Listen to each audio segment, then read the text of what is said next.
सम्मानित नागरिकों नमस्कार। मैं प्रवीण मिश्रा आज पुनः एक बार उपस्थित हो गया हूं और आज चर्चा विशेष रूप से चलेगी कि दिल्ली के प्रदूषण को, दिल्ली के रास्ते हम लोग पूरे देश की प्रदूषण की समस्या को कुछ एक हद तक कम कर सकें। और इस प्रैक्टिस को करती हैं आदरणीय वीना गुप्ता जी और इनके घर पर आज हम लोग पहुंच चुके हैं। तो नमस्कार मैम। नमस्कार सर। आपका बहुत स्वागत है। जी सर। पर्यावरण एक गंभीर चुनौती के रूप में परिवर्तित होती जा रही है और आपने देखा ही है, समझा है, महसूस किया है दिल्ली का जो प्रदूषण है। लेकिन एक बात यहाँ पर आ रही है कि यदि हम लोग इसे एक चुनौती के रूप में लेते हैं तो समाधान भी है और इस समाधान के विषय में आज कुछ बातचीत चलेगी आपसे। तो क्या कुछ ऐसे प्रिकॉशनरी मेज़र हैं जिनको अपनाकर हम लोग बहुत हद तक ये वर्ष भर तक होने वाले जो प्रदूषण है इसको कंट्रोल कर सकेंगे? तो आपके मन में क्या मनोभाव चलता है, इसके बारे में थोड़ी जानकारी दर्शकों तक भी पहुंचा दें, इसीलिए मेरा आपके पास आना हुआ है। तो एक बारी बताइए जी। जिस वातावरण में सर मैं रहती हूँ उस वातावरण में सबसे बड़ी आवश्यकता तो है कि जो हमारा घर से निकलने वाला कचरा है, किचन वेस्ट है, उसको हम डंपिंग यार्ड तक ना जाने दें। ये एक बहुत बड़ा एक कारण है प्रदूषण का। तो इसके लिए हमने जो सीखा है वो ये कि हम इसको कन्वर्ट करें कंपोस्ट में, और ये हम कर रहे हैं और हमारे आसपास के सभी लोग इसमें बहुत अच्छा सहयोग दे रहे हैं। तो ये कितने दिनों से आप कर रही हैं? जी मुझे हो गए 4 साल। बहुत बढ़िया। क्या रहा आपका इस अनुभव, कैसा बहुत रहा? अच्छा अनुभव रहा। शुरू में प्रॉब्लम्स आई, लेकिन उसके बाद अब मैं बिल्कुल सफल हूँ।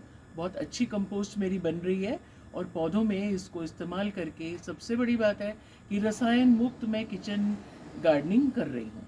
बहुत जो बढ़िया। मेरे फूल वाले पौधे हैं वो भी रसायन मुक्त बागवानी का एक सबसे बड़ा स्रोत है।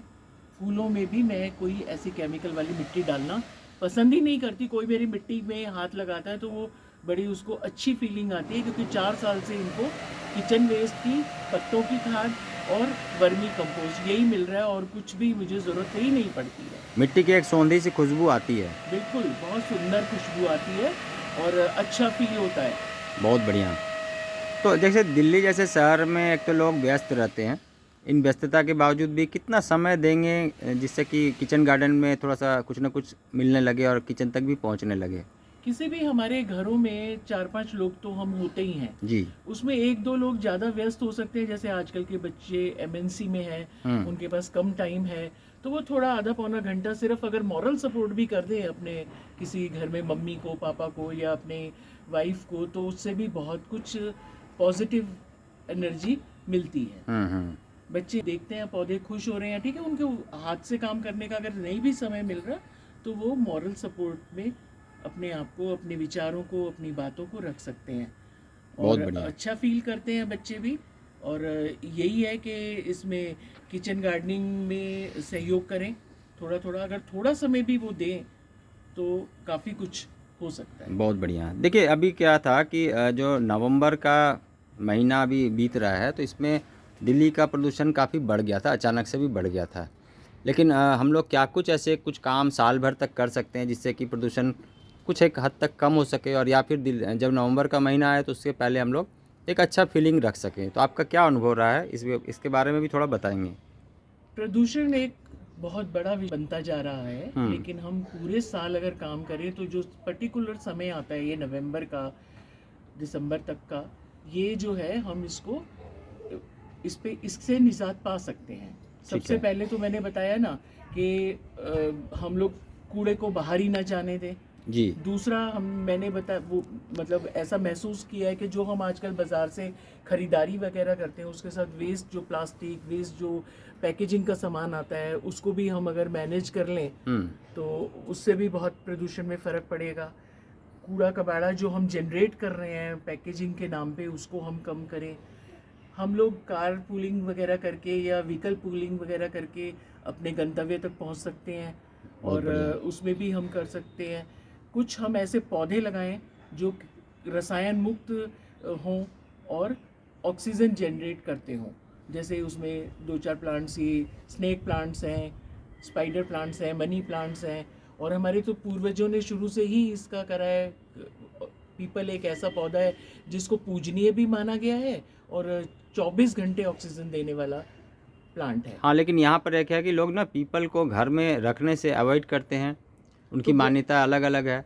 तो हमारे यहाँ कुछ इस तरह का डेवलपमेंट है, सरकारी डेवलपमेंट इस तरह के हैं कि हर थोड़ी थोड़ी दूरी पर छोटे छोटे पार्क्स बना रखे हैं। ठीक है। अगर एक छोटे पार्क में 2 पेड़ पीपल के, नीम के, बड़ के अगर लगाए जाएं तो उनसे भी हमारे प्रदूषण में काफ़ी फ़र्क पड़ता है।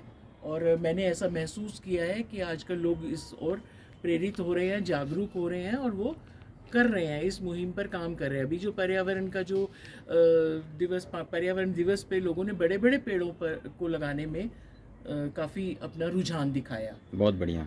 और घर की खाली पड़ी जगह पर हम किचन गार्डन बना सकते हैं, कुछ हम ऑर्नामेंटल प्लांट्स लगा सकते हैं, कुछ हम मेडिसिनल प्लांट्स लगा सकते हैं जिनको हम काढ़ा वगैरह में यूज़ कर सकते हैं, हर्बल टी बना के पी सकते हैं।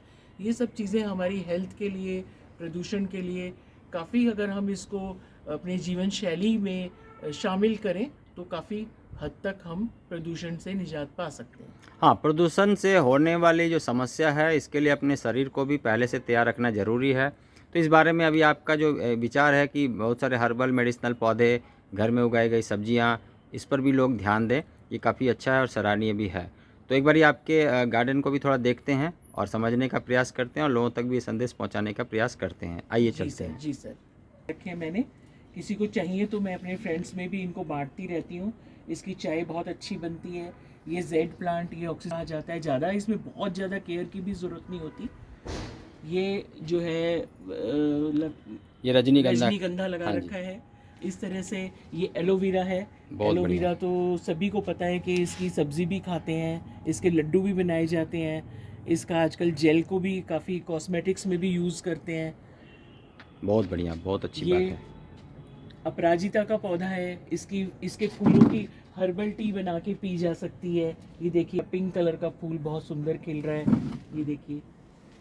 तो इस तरह जो है इनके बीज में बांटती रहती हूँ, पौधे बना के बांटती रहती हूँ, जिससे लोग जो है खुश हों अपनी बगिया में लहराते देखकर इनको। बहुत बढ़िया। आप ये वीडियो देख रहे हैं कपिल विहार पीतमपुरा से, हमारे साथ हैं वीना गुप्ता जी और ये बता रही हैं ये बोतल में क्या रखा है मैडम? ये एंजाइम बनाया हुआ है, ये एलोवेरा का एंजाइम अच्छा, है। जो एलोवेरा भी चर्चा चल रही थी। जी जी जी, बहुत बढ़िया। एलोवेरा, गुड़ और पानी का मिश्रण करके इसको 80-90 दिन तक इसको मेंटेन कैसे यूज़ करके करते हैं छान इनका? के इसको इसका